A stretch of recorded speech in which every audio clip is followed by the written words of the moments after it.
The following podcast by Fusion Family Wealth, LLC, Fusion, is intended for general information purposes only. No portion of the podcast serves as the receipt of or as a substitute for personalized investment advice from Fusion or any other investment professional of your choosing. Please see additional important disclosure at the end of this podcast. A copy of Fusion's current written disclosure brochure discussing our advisory services and fees is available upon request or at www.fusionfamilywealth.com. Welcome to the Crazy Wealthy Podcast with your host, Jonathan Blau. Whether you're just starting out or are an experienced investor, join Jonathan as he seeks to illuminate and demystify the complexities of making consistently rational financial decisions under conditions of uncertainty. He'll chat with professionals from the advice world, entrepreneurs, executives, and more to share fresh perspectives on making sound decisions that maximize your wealth. And now, here's your host.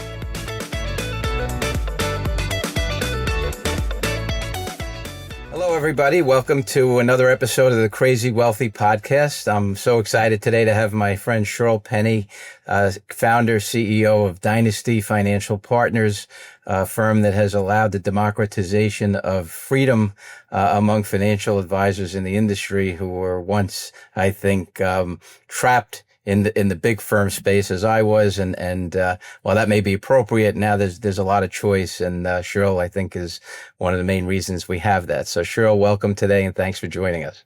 Thanks for having me, John. So great to see you. Always great to spend time with you, for sure. Likewise. So I thought today, you and I have a bunch of things in common, and one is kind of our backgrounds in terms of how we grew up, childhood, and in life. When people are successful, not just in career, but in family endeavors and charitable give back and all of that, hobbies. I know you're an equestrian. I know you love horses. Those usually are outcomes that are associated with narratives that don't really reflect the narratives that one would find when they look into our beginnings. And so I don't want to talk too much about mine. We'll relate it, but I want you to talk, if you're willing, about your beginnings, and then we can talk about how that all influenced the outcomes that you currently have been fortunate to experience with family and business and everything else. Yeah. No, I appreciate that.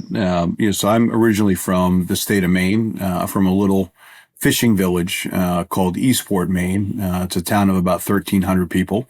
And I was raised there by my grandfather. My mother actually had me when she was 16, which unfortunately is a bit common where I'm from. Would have given me up for adoption, which I think would have been the right thing for her to do, except my step-granddad, when he went to the hospital to check on her, said, you know what, I think I'll take this kid, and not risk that maybe he would go to an abusive home, and decided to raise me.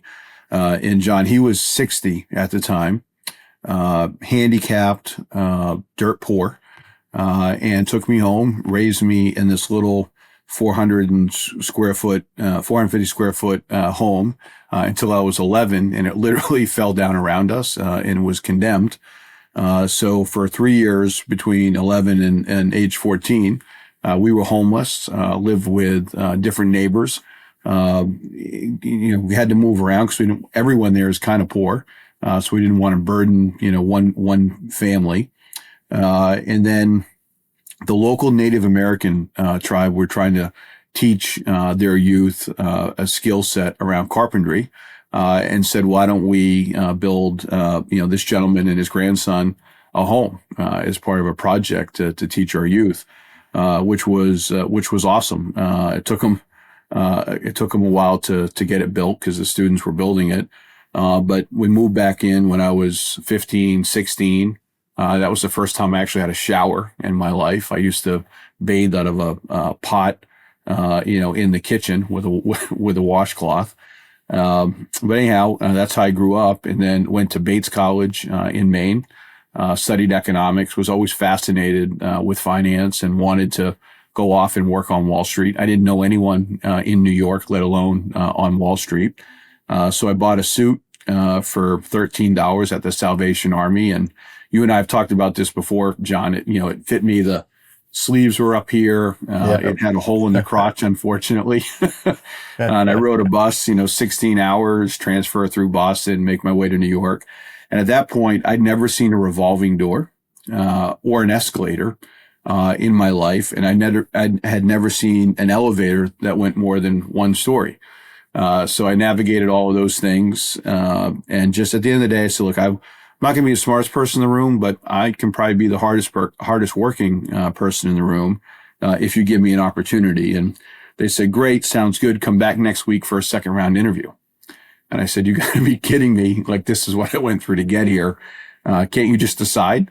So the first time I ever flew, they paid to fly me back the next week, and ended up getting hired and worked my way up, through Citi, Smith Barney, and left at the age of 32 to start Dynasty, which we may talk about. But to your point, I think I talk about this. I have two daughters, 18 and 16. My wife and I talk to them a lot about not judging a book by its cover. And sometimes, and it's been a challenge for them in school at times where they've even been teased about, the perceived level of success, that their family or parents have had. And I'm really proud of the girls. Like, they'll stand up for themselves and say, we'll never apologize for our success. My dad was homeless. He's built this business from the ground up. We've all had to sacrifice. They'll say, I typically don't have dinner with my dad on a Tuesday, Wednesday, Thursday because he's traveling or working, whatever it might be. So they have been, witness firsthand to the level of effort and sacrifice it takes, as you well know, to build a business, certainly to get it to a size and scale of where Dynasty is today.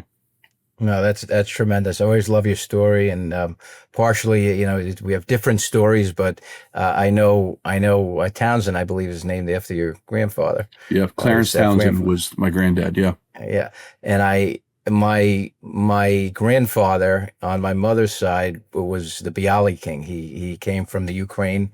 Bialys were from Bialy stock in Poland, which was related to the Ukraine when he was there. And he had to do certain things to get to the country that we wouldn't want to talk about. And he taught himself English. And I was never close with him growing up.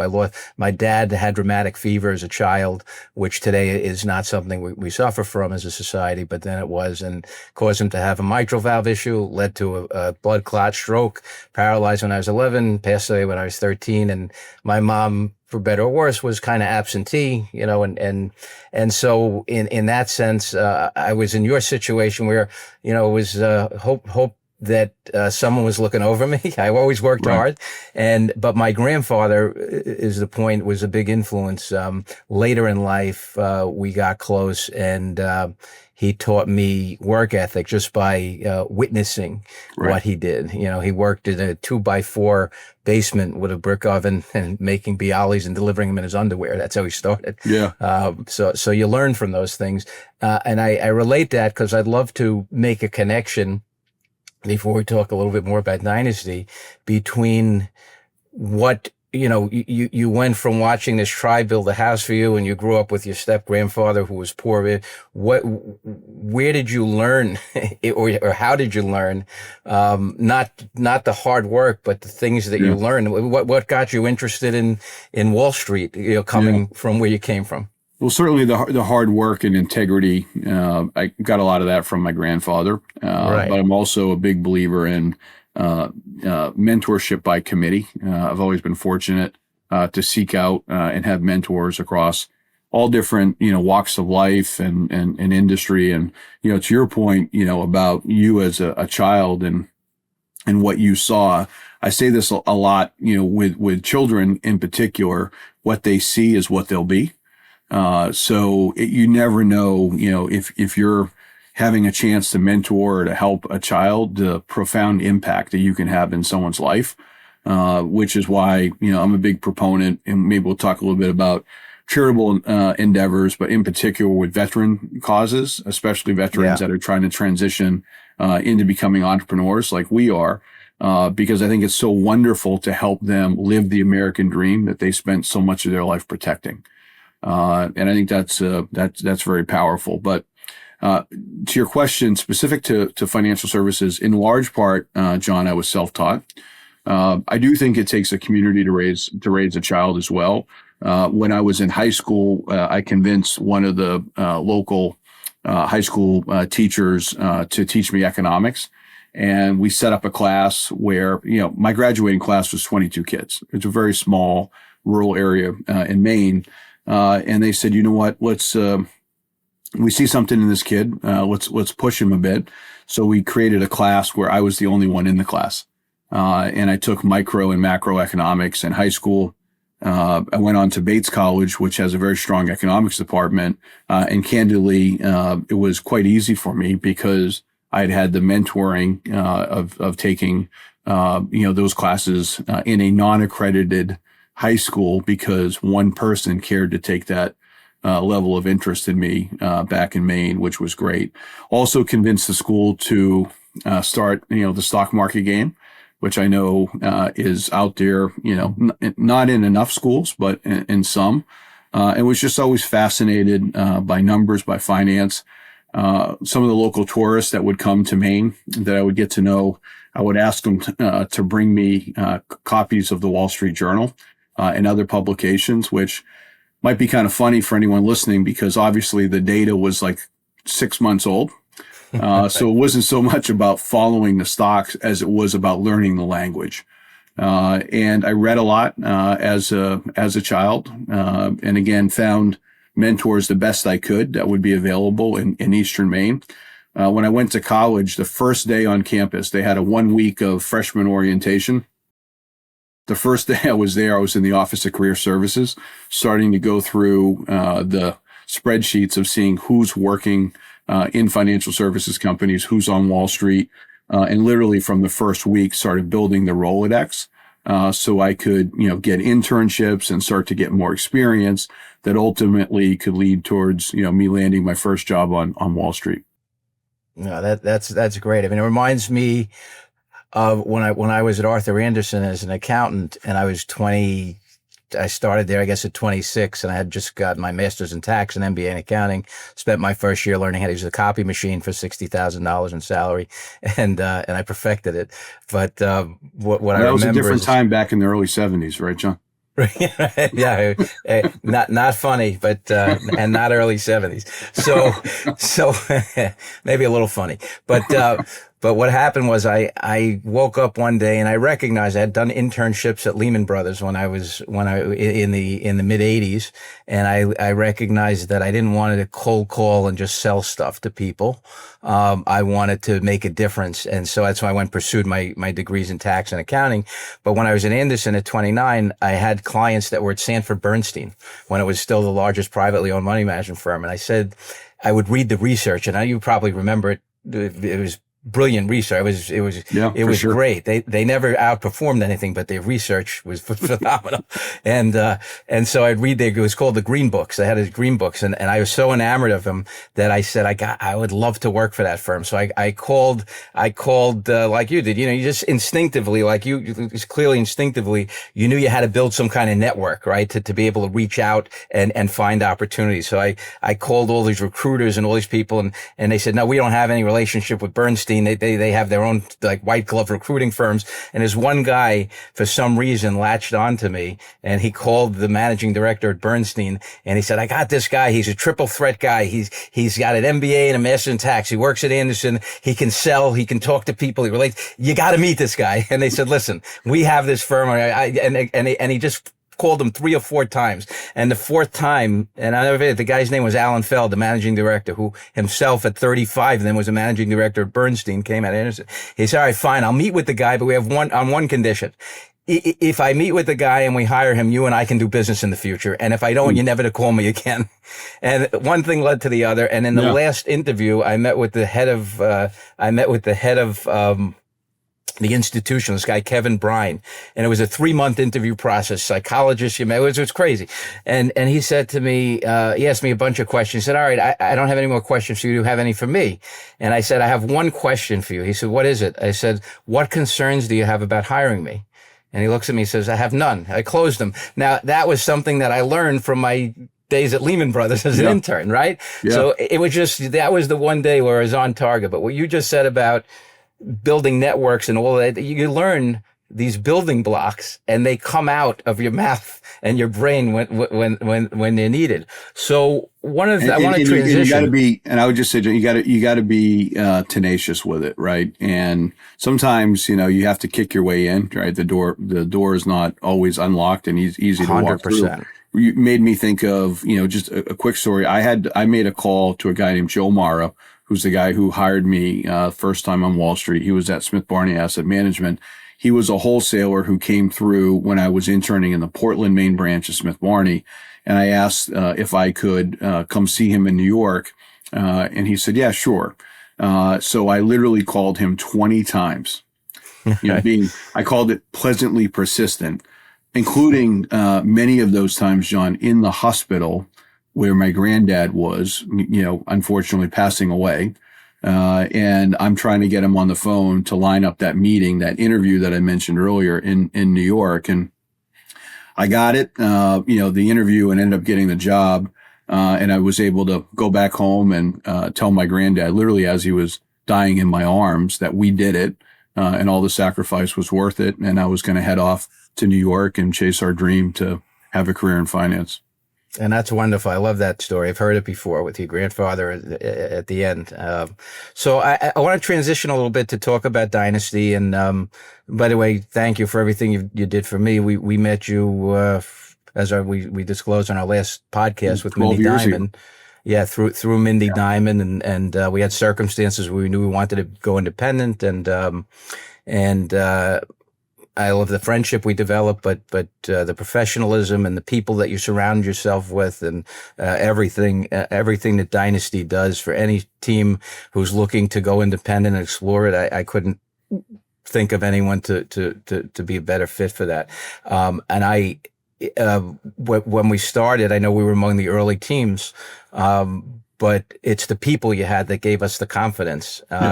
And so I'd like you to talk about what led you, having worked at Smith Barney, Citigroup, in senior positions at a very young age, what led you to see far ahead, because you did, the need for people to have the resources, from custodianship to financial technology, fintech, to everything else that we didn't have. We, meaning way back when I was in the big brokerage firms. And Mindy Diamond used the two terms, optionality, looking forward, there's more options for people in our industry and for clients, but also she used the term incongruence. In her mind, it's the fact that, the big firms would say, all right, you have to do this, you have to sell that, we need you to do it this or that way, and so forth. The incongruence with what the advisor wanted and what was mandated by the firm. There's now freedom and a democratization. Right. What led you to see that, and how did that come to be? Yeah, and I knew, as an aside, from the first time you and I sat down and started talking about your vision, that there was philosophical alignment for the why I started Dynasty to why you wanted to start your own firm. Because you talk so strongly about your advocacy for your clients, which is something that I've always really respected about you and your entire team, in wanting to separate where you give advice from where products are manufactured and sold. And that was a big driver for you. And going back a few years before, when we first met, when I founded Dynasty, it was a big driver for me as well. I think the aha moment came. I used to run private wealth management, which is the ultra high net worth group, for Smith Barney, which is now part of Morgan Stanley. And a big part of that job was to bring advisors in with some of their largest clients, largest prospects, to meet with the senior executives, whether it's Sandy Weil at the time and other senior team members. And I remember after a few hundred of those, maybe it should have clicked sooner, but after a few hundred of them, understanding that the way ultra wealthy individuals received their advice was different from the average American. And what I mean by that is the model for them is triangulated. And I've later coined the concept of the triangulation of advice. And what I mean is, advice is given, oftentimes through a family office to a billionaire, insert the name of any billionaire that you may know or have heard of. That family office just works for them. Separately, those families can custody their assets at any counterparty where they feel, is best record keeping safety of assets. So whether it's JP Morgan, Goldman, Schwab, Fidelity, Pershing, they can house their assets anywhere they want.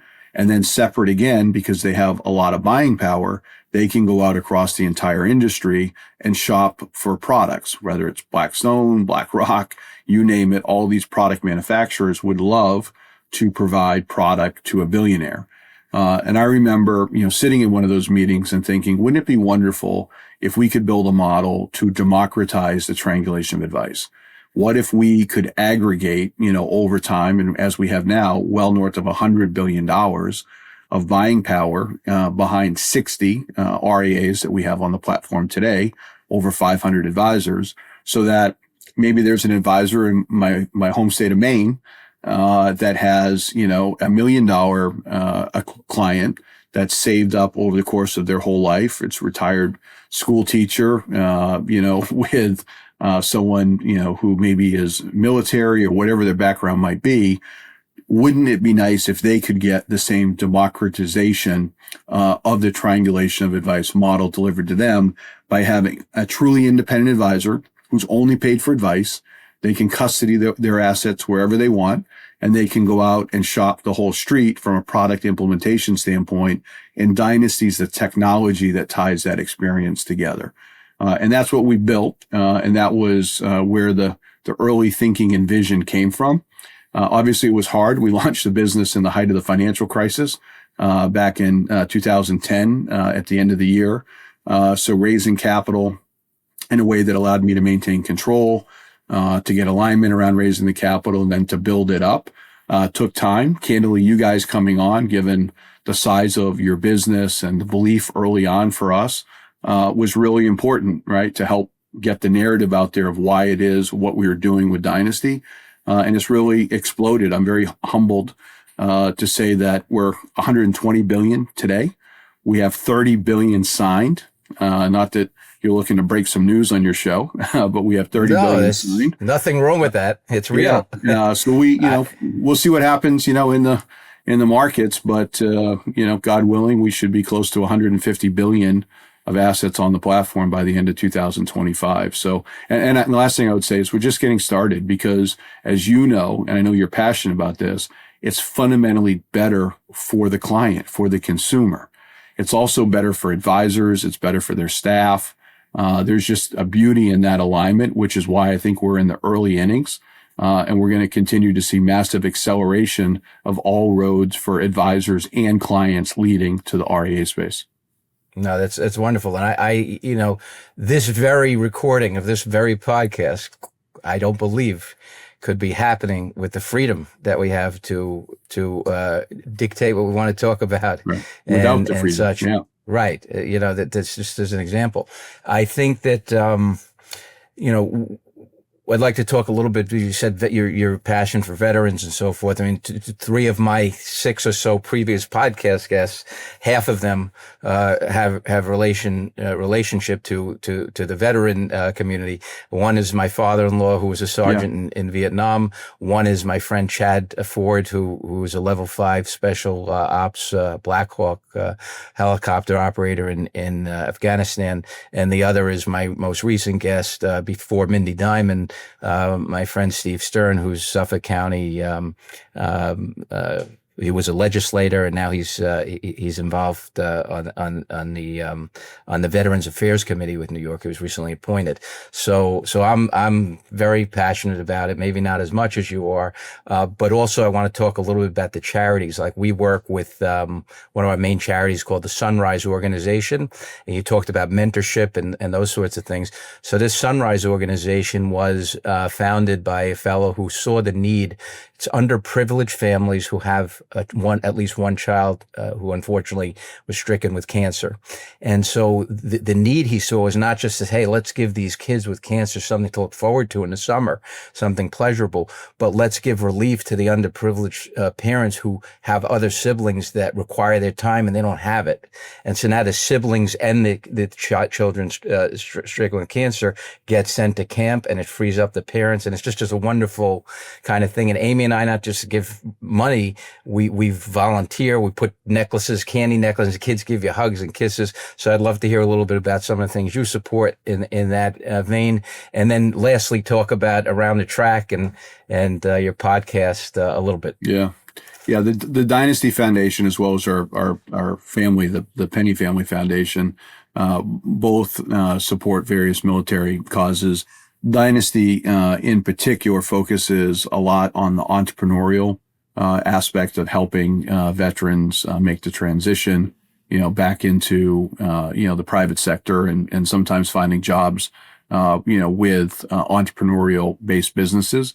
We have a veterans network at Dynasty. Every chance we get, I think maybe even the salesperson that worked with you when we were getting to know you was a former F-18 fighter pilot, Ben Bynes. Ben Bynes, yeah, no, I know Ben. Yep. Yeah, Ben. So Ben's obviously a very proud veteran that's on the team, and we have quite a number. My chief of staff currently, his name is Jeremy Gilbert.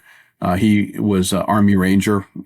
So we try every chance we get, to hire here, but more than that, to mentor and help connect, veterans with other opportunities. Our family foundation, spends, time with, the Navy SEAL Foundation, doing, events, for Gold Star families. Unfortunately, there's too many of those. Actually, just last night, we're doing I was part of a planning for an event called Ranchapalooza, which is a big party we're going to have here in Tampa, expecting over 1,000 people. We're going to have 4 bands, and it's just a big fundraiser for the Navy SEAL Foundation.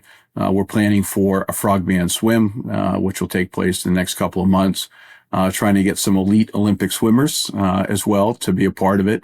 But a lot of retired SEALs show up in full gear and swim essentially from St. Pete to Tampa, which is pretty incredible.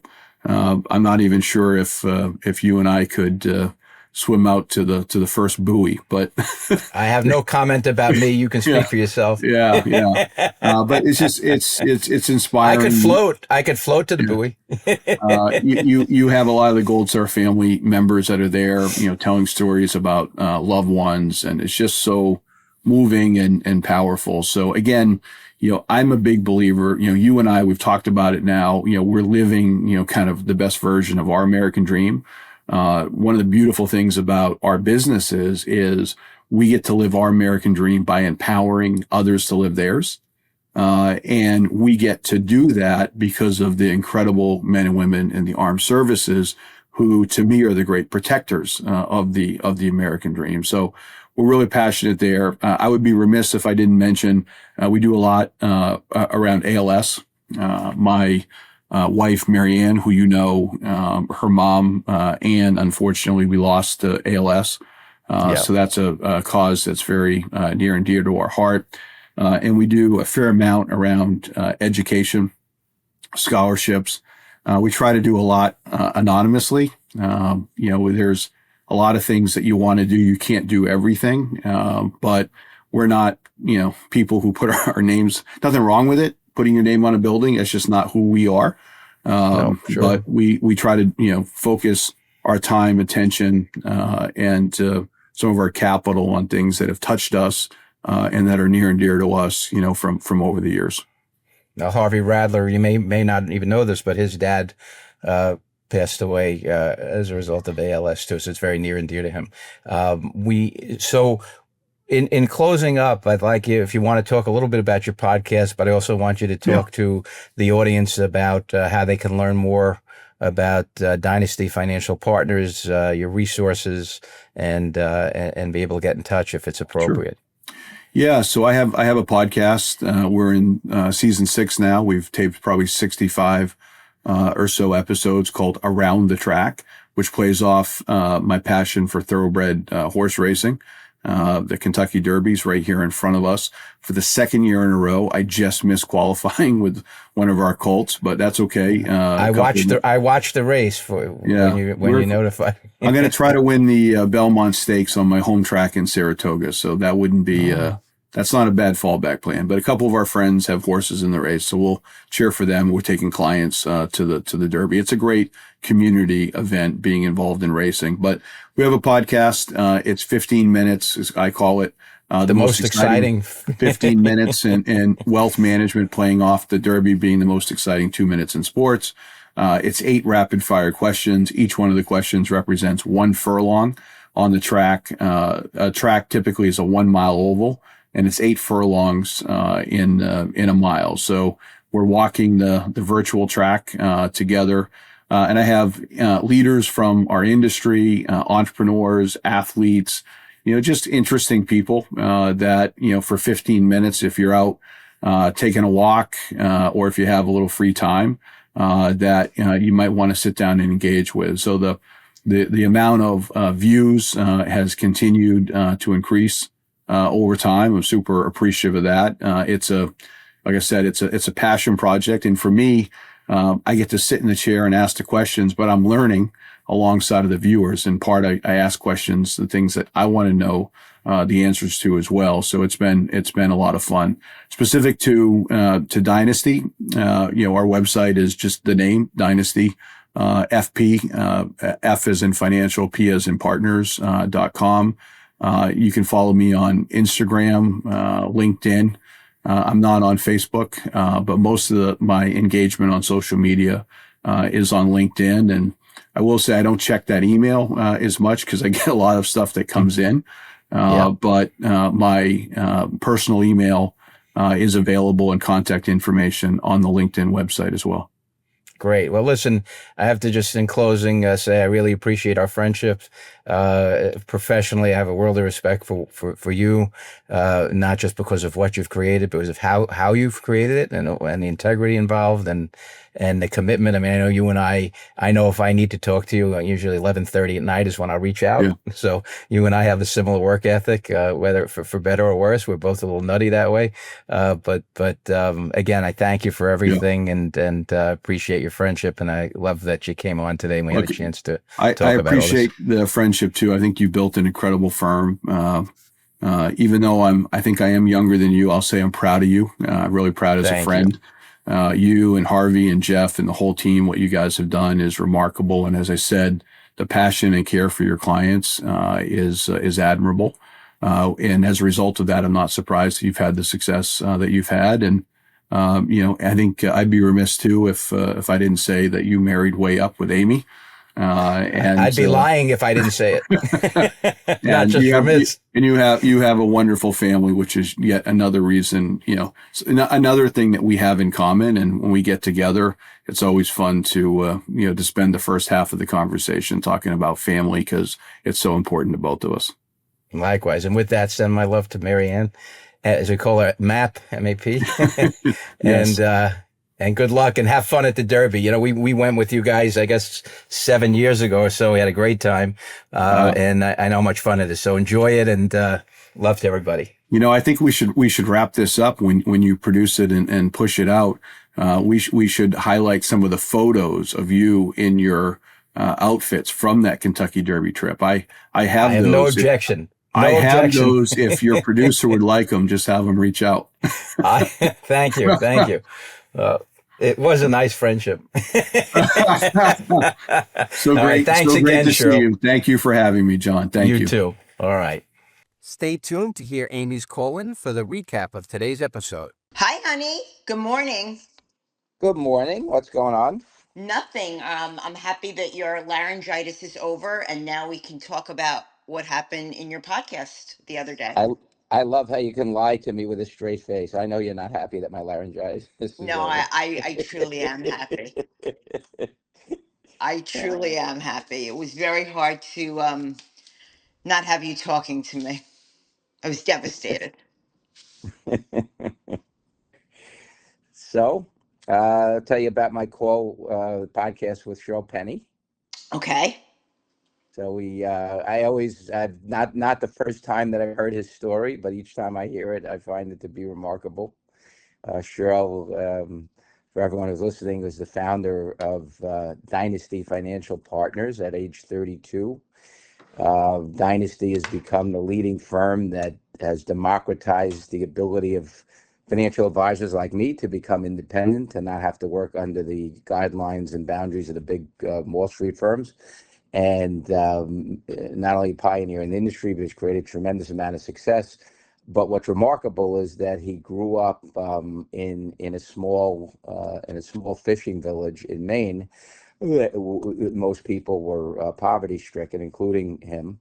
And his mom had him at 16, was going to put him up for adoption, which he said would have been the right thing to do in her circumstance. But his step grandfather, who was also poverty stricken, didn't want that to happen because he didn't want Shirl to potentially get adopted and go into an abusive home or something like that. So in poverty, his grandfather adopted him and raised him. And from that, Shirl became what he is today. That takes a very special man to do something like that. Really does. He probably owes a lot to his grandfather. No, he has the world of respect for his grandfather. In fact, he went to Bates College, and I asked him, growing up like that, how did you get introduced to learn about Wall Street? He said he when he was in high school in his village, there were only 22 people in the graduating class. He became friendly with the teacher, and got the teacher to agree to teach him economics. And it was actually a class created just for him. And then he went to Bates College, studied economics, and he said the way he learned about Wall Street is he asked tourists that were coming to town if they could please get him Wall Street journals or bring them to him. And he said sometimes they were 6 months old, but he said he learned the language of Wall Street that way. And a lot of things, he taught it. He was homeless at 11. Their house burnt down, and the local Indian tribe, as a project to teach their children, had the children build he and his grandfather a new house that was ready when he was 14 years old. When he went to his first interview after Bates College, Smith Barney, he bought a $13 suit at the Salvation Army that barely fit him. The sleeves were up his arms, and long story short, he got the job. Went back to his grandfather, who was in the hospital dying, but got there in time to tell him that everything you sacrificed for me was worth it. We did it. And that was the last kind of thing he said to him. So alongside of that, what I respect is he's a family guy. He's got a foundation for Dynasty. He's got a personal foundation. He gives to veterans, particularly those who want to become entrepreneurs, because he feels that it's because of them that we as entrepreneurs are able to pursue our dreams. And he wants to help them pursue theirs because they protected our country so we can do that. So just a lot of great things that everyone will hear in the podcast. That's actually truly amazing. And one thing I remember before I ask you a couple of questions about Shirl is that back way before COVID, you had a meeting with him, and these were the days when people wore suits. And I guess they were coming out, he and his team were coming out to meet with you, and they were all wearing suits. And you said, let's go out on the boat for the day. And they didn't have clothing to wear, obviously, because they came out in their suits. And with all your sizes, you let everyone borrow some clothing. And if anyone knows anything about Shirl, he's extremely tall. So no matter what size clothing you had, it was too short for him, both in the shorts and the shoes and the shirt. So the first time I met Shirl, he looked like he was a man wearing a little boy's clothing. And that's one of my vivid recollections of him. But I know you've learned a lot from him, through the years of being his friend and working with him. What's one of the key points you learned from him? You have to believe in yourself, and you have to be persistent. And he was, if it was nothing, he was persistent. We talked in the podcast about knocking down doors because a lot of doors that you need to get through are not open, and building a network. It was instinctual to him, like it was to me when I tried to get my first job in the Sanford Bernstein after leaving accounting from Arthur Andersen, and I called all those headhunters who told me, no, you can't get in, you can't get in, and eventually I got in. He has the same mentality, and so I really I respect and admire that. Well, I think, you told me a lot about him. He's been a good friend over the years, and I'm glad you've learned those things and you've definitely taken it to another level because I know you care about your clients and you're persistent in helping your clients, and it shows. So I'm going to give you that compliment, but you're not going to get many more today. Well, I'll give you one. Shirl at the end of the podcast said, like him, I married up, and when he mentioned you, so I'll leave it with that. I'm not going to even touch that one because you definitely did. Have a great day. All right. Love you, sweetie. Bye. Thank you for tuning in to another episode of the Crazy Wealthy Podcast. For more insights, resources, and to sign up for our newsletter, visit crazywealthypodcast.com. Until then, stay crazy wealthy.